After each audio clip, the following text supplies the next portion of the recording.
한 주간 동안도 코로나19로 인해서 어려움을 당했지만 이렇게 건강하게 평안하게 예배 자리에 오신 여러분을 주의 이름으로 환영합니다.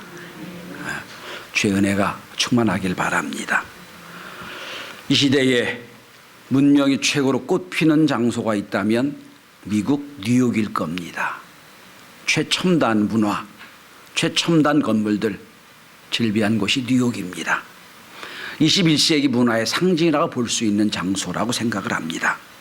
그런데 그 최첨단 도시 뉴욕이 죽음과의 전쟁을 치르고 있습니다. 뉴스에서 보신 줄 압니다만 지금 뉴욕은 코로나19 때문에 세계에서 도시치고는 최고로 많은 확진 환자, 사망 환자를 기록하고 있습니다. 어제 현재 미국은 71만 명의 그 확진 환자가 있고 뉴욕주만 10,000명이 넘는 사망자가 생겼습니다. 뉴욕시는 시체를 보관하기 위해서 도저히 장례식장하고는 안 되니까, 병원 장례식장하고 안 되니까 임시 텐트를 만들어 놓고 약 85대의 대형 냉장 트럭을 동원해서 시체를 처리하고 있습니다. 국방부는 이것도 모자라서 최대 10만 개의 시체를 담을 그 바디백을 빌려놓고 있다고 그럽니다. 성도 여러분, 우주를 정복하고 인간 이후 게놈 이후의 존재를 연구한다고 하는 21세기의 인간들의 모습, 눈에 보이지 않는 작은 바이러스 때문에 아무런 힘도 쓰지 못하는 인간의 모습을 우린 지금 보고 있습니다. 본문은 죽음의 그림자가 아른거리고 있는 이 코로나19 때문에 어려워지는 이 시대에 부활신앙을 가진 우리가 어떻게 이 죽음을 막을 수 있을까? 어떻게 죽음에서 주의 일을 감당할 수 있을까 하는 말씀을 보여주고 있습니다. 저는 오늘 이 본문의 이야기를 통하여 이 시대의 문명의 그림자를 봅니다. 부활신앙을 가진 우리가 과연 어떻게 이 시대를 이겨낼 수 있을 것인가? 말씀의 은혜를 함께 나누고자 합니다. 오늘 예수님은 제자들과 많은 무리와 함께 나인이라고 하는 성으로 들어가십니다. 나인, 헬라어 단어의 표현에 의하면 아름답다, 영어로 beautiful이라는 동네입니다. 아름다운 곳. 여기서 보니까 꽃을 많이 키워서 아름다운 장소였다고 그럽니다. 자, 꽃이 많이 피워서 아름다운 장소 나인으로 예수님과 무리가 들어갑니다. 그런데 그 나인이라는 성에서는 또 한 무리가 밖으로 나옵니다. 성 밖으로 나오는데 그 행렬은 죽음의 행렬입니다. 장례 행렬이에요. 과부의 아들 청년이 죽었는데 그 청년을 묻기 위하여 지금 성 밖으로 나오고 있는 상황이에요. 자, 저는 이 시대의 문명의 모습을 나인성에서 나온 장례 행렬을 통하여 봅니다. 아름다운 곳이에요. 이름도 아름다운 곳이고 문명이 좋았던 곳이에요. 그런데 거기서 나오는 건 시체가 나옵니다. 여러분, 오늘 우리 시대를 가만히 보세요. 21세기 우리들 거의 문명사적으로 보면 문화의 정점에 이르렀다고 평가되는 그 시대에 우리가 살고 있습니다. 자료를 찾아보니까 우주여행 15일짜리 30일짜리 우주여행을 할 때 약 20억에 30억이 드는데 그 20억 30억을 내고 우주여행을 준비하고 그리고 우주여행을 계약했던 사람이 9,700명이 이른다고 그럽니다. 우주를 정복했다고 하는 우리들의 모습, 그 시대예요. 그런데 우리는 지금 그 문명의 정점에서 바이러스 하나 때문에 온 세계가 지금 답답해하고 죽음의 공포에 시달리는 이 모습을 보고 있습니다. 오늘 예수님의 행렬이 그 나인성으로 들어갑니다. 나인이라는 성에서 아름다운 곳에 사는 문화가 좋았던 그 성에서 살아온 사람들이 예수님의 행렬을 보면 초라하기 그지없는 행렬이에요. 여러분, 예수님과 함께하는 지자들이 똑똑한 사람이 있었나요? 학자가 있었나요? 부자가 있었나요? 권력자가 있었나요? 아무도 없어요. 그저 갈릴리 바다에서 뼈가 굵은 어부들, 일용 노동자들, 가난한 여자들, 이 주류를 이루어서 지금 무리가 돼서 지금 예수님과 함께 더불어 지금 나인으로 가고 있는 거예요. 그런데 여러분, 밖에서 보기에는, 사람들이 보기엔 초라하고 보잘것없고 아무 존재 가치도 없는 무리지만 예수님의 무리는 다른 무리와 다릅니다. 왜냐하면 예수님은 생명이기 때문이에요. 생명의 무리가 지금 나를 향해 가고 있는 중이에요. 다른 사람들이 보기에는 초라하고 부족하고 별 볼 일 없지만 생명의 예수님과 함께하는 무리가 나인으로 가고 있는 거예요. 머릿속에 그림을 그려보세요. 자, 나인이라는 성에서는, 아름다운 곳에서는 지금 시체가 나오고 죽음이 나오고 생명의 예수님의 행렬이 성전 성문 앞에서 만났습니다. 어떤 일이 벌어질까요? 전 그게 오늘 죽음의 행렬과 생명의 행렬이 만나는 그 시점이, 그 장소가 21세기 교회의 모습이라고 생각을 합니다. 이게 교회예요. 코로나19가 맹렬하게 위세를 떨치는 지난 1월, 2월에 사회에선 교회를 보는, 교회 이렇게 명령을 했습니다. 집회를 금지하시오. 인터넷 예배를 드리십시오. 우리도 여러분 2주 인터넷 예배 드렸잖아요. 근데 여러분, 저는 국가와 지방자치단체가 교회를 향한 명령의 단어 하나를 갖고 이 시대에 교회를 보는 눈을 압니다. 뭐라고 명령한 줄 아세요? 이 중에 공무원도 계시지만 집회를 금지하래요. 여러분, 우리가 집회하게 모였습니까? 예배하게 모였지요. 그러니까 사회에서 교회를 보는 눈이 그거예요. 데모하는 집회, 데모하는 사람들과 우리가 똑같다고 생각하는 거예요. 교회는 예배하는 곳이 집회하는 곳이 아닙니다, 여러분. 예배를 금지하라 그러면 이해가 됐을 거예요. 집회를 금지하래요. 우리 집회한 적이 없잖아요, 여러분. 이게 사회가 교회를 보는 눈이에요. 예수님 당시하고 똑같이 우리 교회가, 사회에서 보기에 교회는 부족해요. 모자라고, 그리고 존재 가치가 없어요. 그런데 예수님의 무리가 생명 있는 것처럼 우리는 생명을 가지고 있는 무리라고 믿습니다. 이게 다른 거예요. 자, 죽음의 무리와 생명의 무리가 만났으면 무슨 일이 벌어질까요? 또 예수님과 함께한 생명의 무리들이 예수님이 어떻게 죽음의 무리를 이겨내시는지가 오늘 21세기 저와 여러분, 우리 교회가 할 일이라고 생각을 하는 거예요. 어떻게 하면 이 죽음의 무리를 살려낼 수 있을까? 최첨단의 도시, 그리고 가장 화려한, 가장 모든 문화가 정점인 이 시대에 결국 나오는 건 죽음밖에 없는데 어떻게 하면 죽음을 이겨낼 수 있을 것인가 하는 거예요. 자, 그럼 예수님이 어떻게 행동하는지, 예수님의 행동을 한번 저를 따라서 한번 찾아보면서 우리가 살리는 역사가 어떤 것인지 한번 돌아볼 수 있길 바랍니다. 첫째로, 예수님은 죽음 당한 자를 위로하십니다. 13절 보세요. 죽음의 행렬을 보신 예수님의 마음을 한번 보시기 바랍니다. 보시고 불쌍히 여기사. 보시고 불쌍히 여기사. 아름다운 곳이었습니다. 나인이라 아름다운 성이지만 결국 죽음을 이기지 못하고 나오는, 아직 꽃이 피어지기도 전에 청년의 때 죽은 그 엄마를 보시고 우는 거예요. 불쌍 여기사.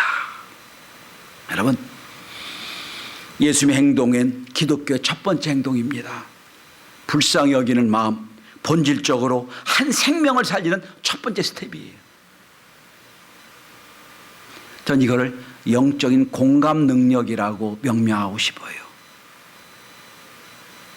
영적인 공감 능력이 예수님의 첫 번째 행동이에요. 보시고 불쌍히 여기셨다. 여러분, 코로나가 막 시작할 때, 중국 우한에서 막 시작하고 한국에 막 퍼지고 세계로 막 퍼지기 시작할 때 어떤 극보수 목사님들이 코로나19는 하나님의 심판입니다, 저주입니다 라고 설교해가지고 난리가 한번 났었지요. 다윗 시대에 다윗이 범죄해가지고 하나님의 역병을 내린 것처럼 역병을 내렸다. 그렇게 생각할 수 있을 거예요. 그런데 저는 하나님의 심판이라고 저주라고 책망이라고 판단하기 전에 먼저 있어야 될 것이 맞았다고 생각을 합니다. 그게 뭐냐면 그 코로나19로 고통 당하고 어려움 당하고 죽어가는 사람들에 대한 연민 불쌍히는 마음이 없었던 거예요. 첫 번째 있어야 될 건 그거예요. 정죄하고 심판하고 저주하기 전에 먼저 있어야 될 게 뭔가? 오늘 예수님처럼 보시고 불쌍히 여기는 마음이 있어야 되는 거예요. 영적인 공감 능력을 21세기 기독교가 잃어버렸어요. 이게 문제예요. 여러분, 예수님이 죽은 자를 살리거나 병자를 살릴 때 맨 먼저 나오는 단어가 이 단어예요. 불쌍히 여기사, 긍휼히 여기사. 이게 맨 먼저 나와요. 근데 언제부터 한국 교회는 사회를 향하여 판단하고 심판하고 저주하기 시작했어요, 여러분. 성공의 신부이며 세계적인 신학자인 톰 라이트 박사가 계십니다. 영국 세인트루이스 대학의 교수인데 이분 이런 말을 했습니다. 기독교인의 소명은 어떤 일이 왜 일어나는지 해명하는 것이 아닙니다. 그 이전에, 설명하기 이전에 함께 애통하는 것입니다. 저는 이 말을 적극적으로 찬성합니다. 함께 애통하는 거예요. 성도 여러분, 사랑은 세 차원이 있어요.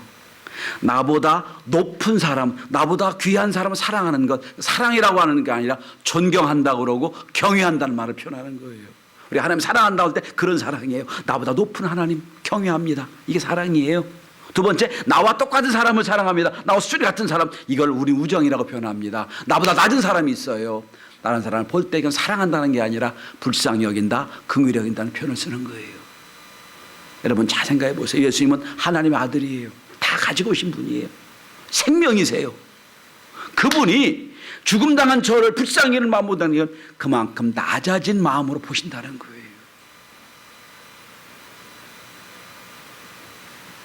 여기 불쌍히 여긴다는 말 헬라어 단어가 스프랑코 리조마이라는 단어입니다. 헬라어 단어입니다. 이 말은 창자가 끊어질 듯 아프다는 뜻이에요.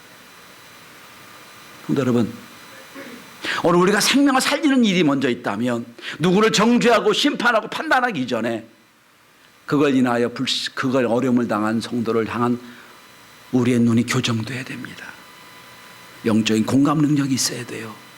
예수님처럼 불쌍히 여기는 마음으로, 긍휼히 여기는 마음으로. 이게 기적의 시작입니다. 저는 오늘 예배드린 모든 성도들이 하나님의 영적인 공감 능력이 있길 바랍니다. 오늘 여러분, 예수님이 과부를 보고 불쌍히 여겼어요. 여러분, 죽은 자를 보고 불쌍히 여긴 게 아니라 하나밖에 없는 청년 외아들이, 남편도 죽었는데 하나밖에 없는 저 외아들이, 청년이 죽어서 이제 어찌할 바 없어요. 경제적인 문제가 생길 겁니다. 그런 어찌할지 모르고 상여맨 끝을 끌고 나오는 이름 없는 한 과부를 보고 불쌍히 여기시는 거예요. 여러분, 오늘 본문을 가만히 보시면 죽은 청년을 소개할 때도 과부의 눈으로 소개합니다. 그리고 오늘 여러분 본문에 7장은 과부의 아들이 죽은 사건을 얘기하고 있고요. 또 바로 다음에 7장 36절부터는 몸 파는 한 여인을 소개하고 있고요. 그 다음에 8장 넘어가면 40절에는 혈루증하는 여인이 소개하고 되고 있어요. 다 여자예요, 여러분. 가장 소외되고 가장 아픈, 몸을 팔 수밖에 없는 여자, 혈루증 걸려서 아무에게도 얘기할 수 없는 그 어려운 여자들의 모습을 지금 성경을 보고 있는 거예요. 그리고 똑같이 말씀하십니다. 불쌍히 여기사. 성도 여러분, 은혜의 눈이 있어야 불쌍히 여길 수 있는 거예요. 은혜 주셔야. 내가 은혜가 없으면 불쌍히 여기지도 않아요. 내가 은혜가 있을 때 불쌍히 여기시는 거예요. 하나님이 이 시간 저와 여러분에게 영적인 공감 능력을 줄 수 있기를 바랍니다. 아파하고 어려운 일을 같이 울고 같이 웃을 수 있는. 그래서 예수님이 첫 번째는 보시고 불쌍히 여기셨습니다. 야고보서에 보면 서로 피차 복종하고 서로 피차 불쌍히 여기라고 나와요. 바로 이 말씀이에요, 여러분. 남편을 보고 하루 종일 세상에 나가서 일하다 얼마나 힘들어 불쌍해하는 마음이 있고, 남편 아내를 보면서 살림하느라고 애 키우는 얼마나 힘들어 불쌍해하는 마음을 갖고, 이럴 때 사랑이 되는 거예요. 우리가 주님 앞에 나와 기도하는 게 결론이 뭐예요? 불쌍히 여겨달라는 거잖아요. 긍휼히 여겨달라고 기도하는 거잖아요. 긍휼히 여겨짐을 받고 긍휼히 여겨 받는 거, 이게 살리는 시작입니다. 두 번째입니다. 14절입니다. 보고 불쌍히 여겼어요. 그 다음에 두 번째 스텝입니다. 가까이 가십니다. 여러분, 이 상황을 여러분 그림을 한번 그려보시기 바랍니다. 자, 지금 행여를 맨 사람들이 성 밖으로 빠져나옵니다. 예수님이 지금 성으로 들어가고 있고, 예수님이 가만히 있어도요, 그 사람이 예수님 앞에 설 수밖에 없어요. 그죠? 나오고 있으니까. 가만히 있어도 되는데 예수님은 의도적으로 가까이 가십니다. 여기 하나님의 은혜가 있다고 생각해요. 성도 여러분, 보통의 사람들은 죽음을 피합니다. 죽음을 싫어합니다. 외면합니다. 여러분, 아마 혹시 여러분 가족 중에 이렇게 먼저 세상을 하나님 나라 가신 분을 경험한 분, 이런 게 있을 거예요. 가장 가까웠던 분이에요. 근데 그분이 여러분 생명이 떠났어요. 그리고 그 다음에 얼굴을 보면 여러분 사랑이 싹 없어지더라고요. 옛날 말로 정 떨어진다고 그러죠. 정 뗀다고 그러죠. 되더라고요.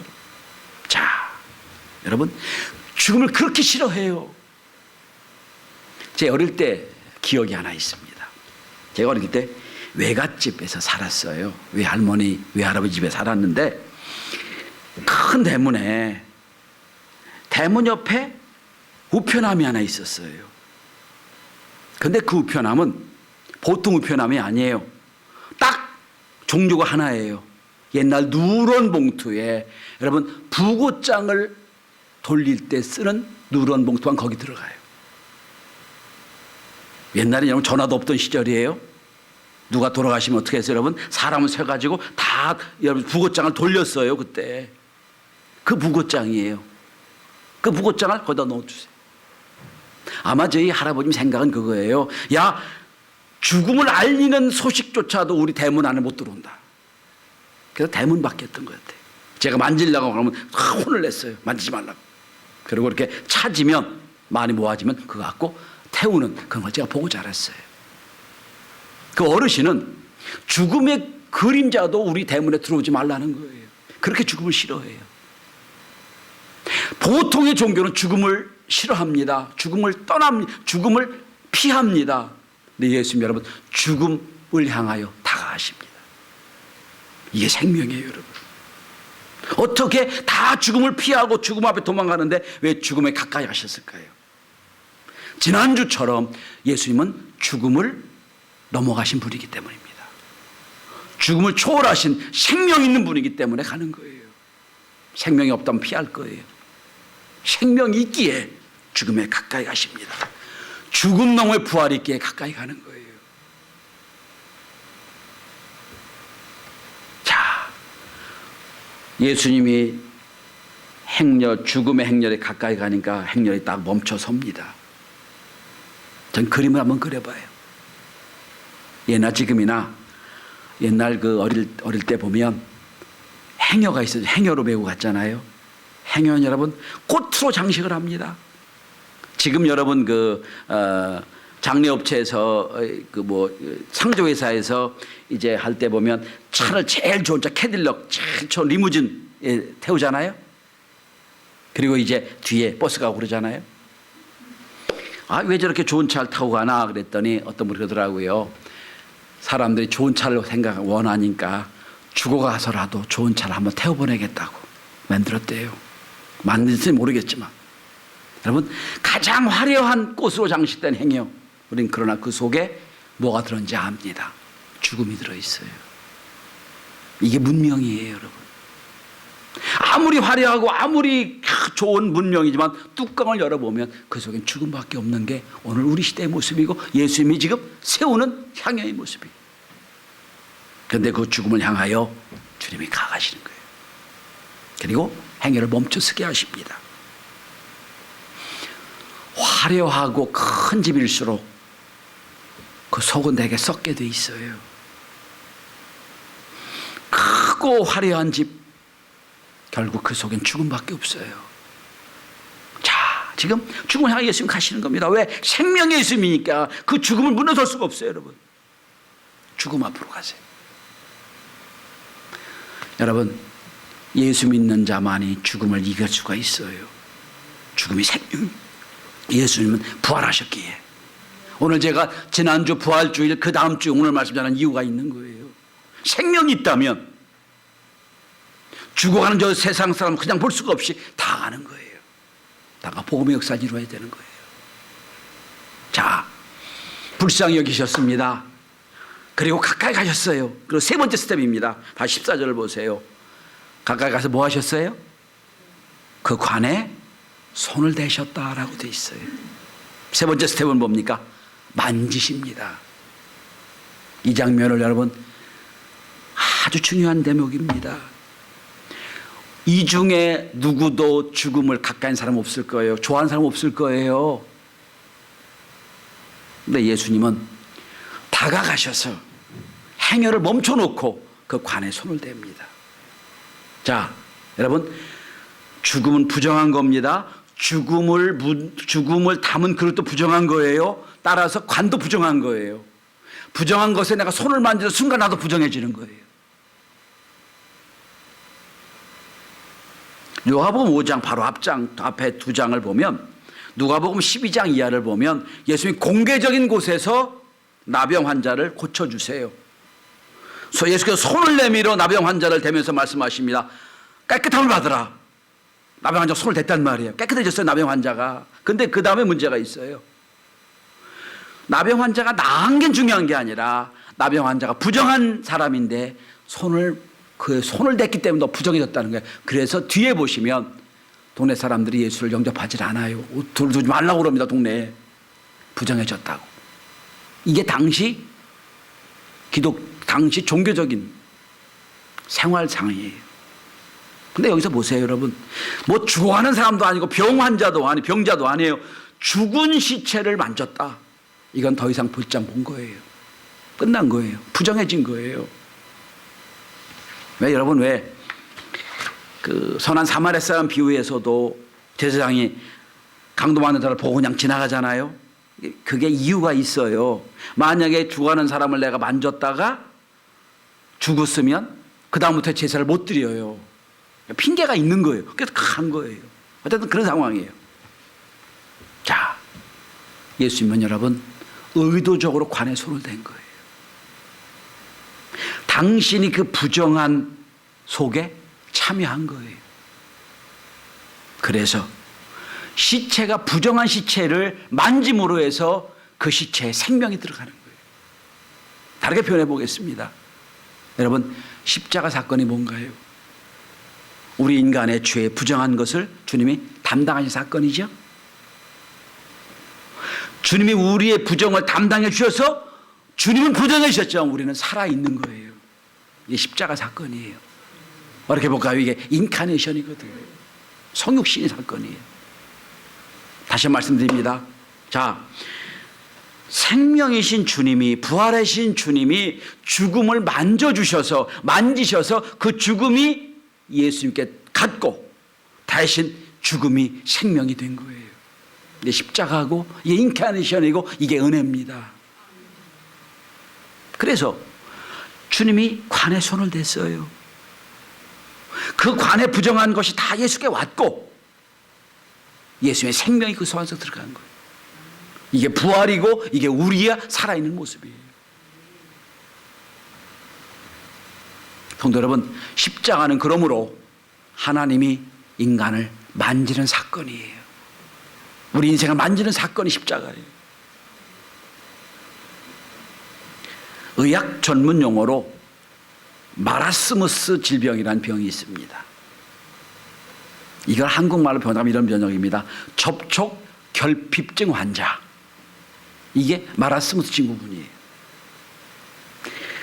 이거를 맨 처음 발견한 사람이 르네 스피츠 박사라고 하는 분인데 참 재미있는 사건이 있습니다. 이분이 국립소아과 의사였어요.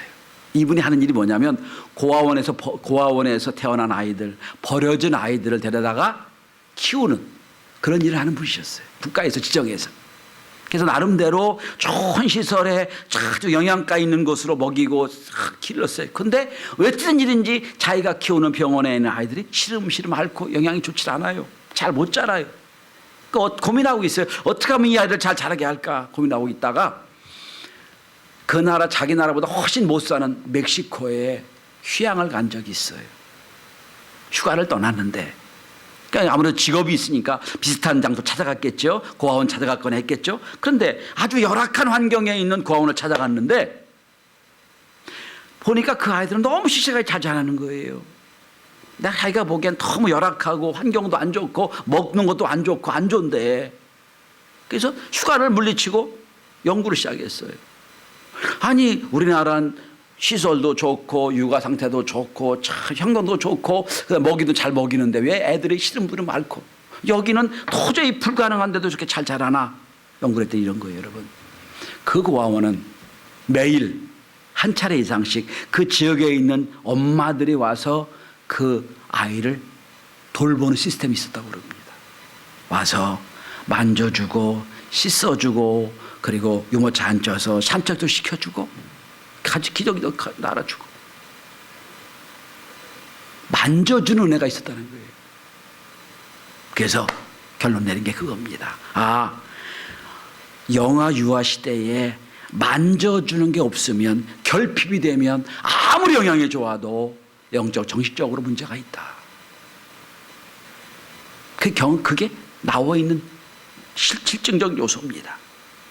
여러분 과학자들은 말합니다.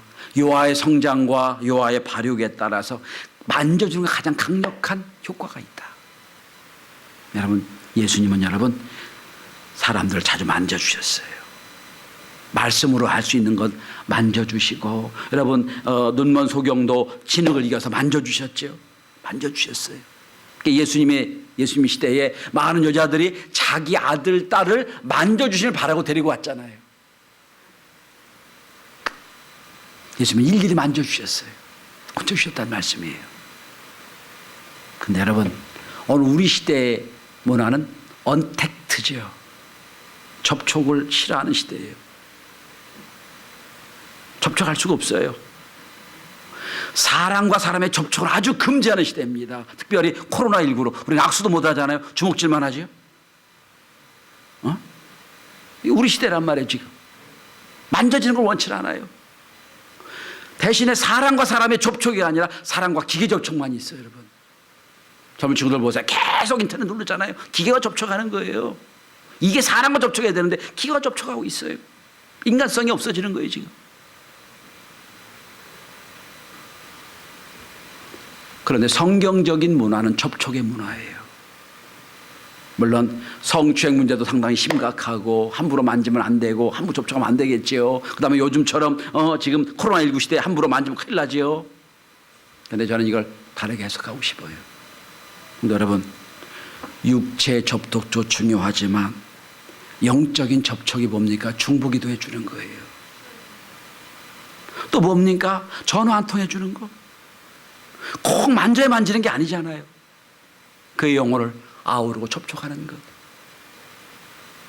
여러분 믿음이 있는 분들은 여러분 그런 거 느낄 거예요. 한 달 동안 교회를 못 나왔잖아요. 얼마나 마음이 안 좋을까요? 그때 우리는 여러분 오늘 교회 안 나오신 분들은 내일이면 다 주보 요약과 설교집을 다 보냅니다. 다 보내요. 거의 매주 100통 가까이 보내요. 그럼 접촉하는 거예요. 저는 지금 접촉하는 거예요. 여러분 오늘 현장 예배에 오지 못하는 분이 여러분 기억나거든. 영적인 접촉을 해주시길 바랍니다. 전화 한 통 해주시고 그죠? 그리고 영적인 중보기도 해주시고 주님이 여러분 만져주셨어요.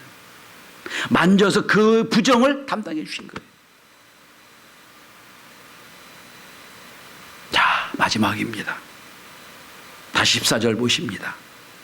오늘 본문의 14절 다시 보십니다. 자, 가까이 가셨습니다. 손을 내셨습니다. 그들이 맨자들이 휘행여가 지금 섰어요. 예수께서 이르시되 청년아 내가 내게 말하노니 일어나라. 네 번째는 뭡니까? 말씀의 선언으로 살려내시는 겁니다. 청년아 일어나라. 죽음의 길을 가는 행렬을 멈추시고 생명의 주님이 말씀하시는 거예요. 청년아 일어나라. 전 코로나19의 사건이 거대한 죽음을 향한 죽음의 행렬을 멈춘 사건이라고 생각해요. 멈춰놨어요 지금. 야, 이대로 가다간 21세기 문화가 아무것도 아니구나. 여러분, 코로나19가 뭡니까? 과학은 만능이 아니구나라는 걸 밝혀졌지요. 인간의 개발과 인간의 발전이 자연생태계를 무너지게 했고 자연생태계가 통해 이렇게 어려움을 당하고 있다. 다 밝혀졌잖아요. 여러분, 깜짝 놀랄 만한 뉴스가 있잖아요. 여러분, 지금 모든 나라가 셧업 됐잖아요. 접근을 금지하라, 만나지 말아라, 나가지 말아라. 그러니까 이탈리아에 있는 그 유명한, 그죠? 베네치아 물이 깨끗해졌다는 거잖아요. 그 다음에 우주에서 보니까 공기질이 맑아졌다는 거잖아요. 다르게 표현해 봅시다. 얼마나 인간이 자연을 못 살겠다는 게 보이잖아요. 그러니까 자연 훼손, 환경과 생태계 교란, 오염, 파괴, 이것이 결국 바이러스를 나오겠다는 거잖아요. 자, 이 시대에 사시는 게 뭘까요? 오늘 생명의 주님이 말씀하시는 것, 선언하시는 것, 청년아 일어나라. 이 한마디로 살려내는 겁니다. 요한복음 5장 25절을 말씀합니다. 진실로 진실로 너희에게 이르노니 죽은 자들이 하나님의 아들의 음성을 들을 때가 오나니 곧 이때라. 듣는 자는 살아나리라. 함께 하십시다. 듣는 자는 살아나리라. 시작. 다시 한번. 듣는 자는 살아나리라. 여러분, 잘 생각해 보세요. 이 지금 시체 눈, 지금 관에 눈 시체야. 들을 수가 없어요. 예수님 보시기엔 죽은 게 죽은 게 아니에요. 자는 거예요. 마치 자는 자를 깨우듯이 말씀합니다. 죽은 자 살아나리라. 청년아 일어나라. 저는 믿습니다. 믿음이 없는 영혼이라도 자꾸 교회 와서 딴짓만 하고 생각이 저 구천을 떠드는 영혼이라 할지라도 어느 날 마음이 열려서 주의 음성을 듣게 된다면 살아날 줄 믿습니다. 저는 우리 하경이가 우리 교회 와서 반주하면서 말씀이 살아나길 바라요. 그냥 반주로 끝나는 게 아니라 은혜를 받아가지고 경기교회 와서 인생이 바뀌었다 이럴 수 있는 역사가 있길 바라요. 주님이 죽음의 행렬을 멈추고 말씀하십니다. 여자여 울지 말라. 울지 말라. 여러분, 우리 시대 울음밖에 없잖아요. 오셔서 말씀하십니다. 울지 말라. 그냥 위로가 아니에요. 내가 길이요 진리요 생명이다. 내가 너를 더 이상 울지 않게 하겠다. 이 하나님의 위로가, 하나님의 회복이 저와 여러분에 있기를 바랍니다. 누가복음 6장 21절 이렇게 말씀합니다. 지금 우는 자는 복이 있나니 너희가 웃을 것이며. 여러분,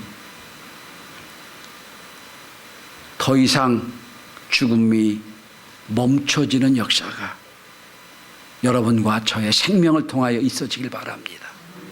여러분 자녀가, 여러분 가족이 지금 죽음을 향하여 좀 내달리고 있잖아요. 어떻게 그 살릴 수 있을까요?